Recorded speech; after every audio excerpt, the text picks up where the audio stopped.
Welcome to BZN Telugu Updates.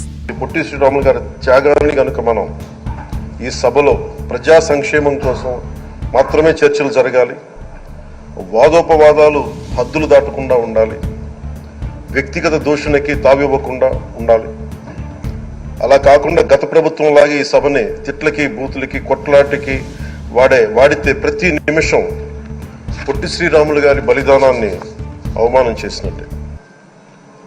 ఒక గొప్పవాడు, ఒక మహానుభావుడు బతికినప్పుడు మాత్రమే కాదు, చనిపోయిన తర్వాత కూడా కొన్ని తరాలు ఉపయోగపడతారని నిరూపిస్తారు.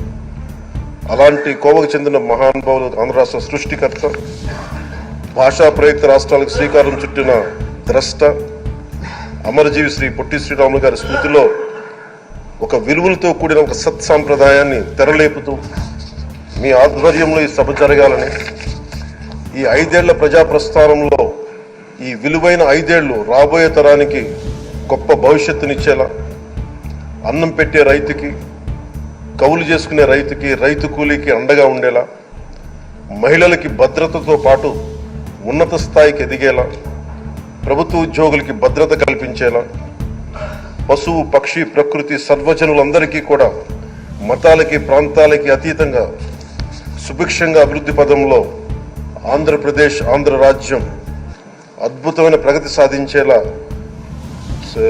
చర్చలు సాగాలని కోరుకుంటూ, సభాపతి అయ్యన్న పాత్రుడి గారికి మీ ఆధ్వర్యంలో ఈ సభ ఒక సరికొత్త సాంప్రదాయానికి, సత్సాంప్రదాయానికి ఇది తెరతీయాలని కోరుకుంటూ మీకు మరోమారు శుభాభినందనలు తెలియజేసుకుంటాను. Like, comment, subscribe.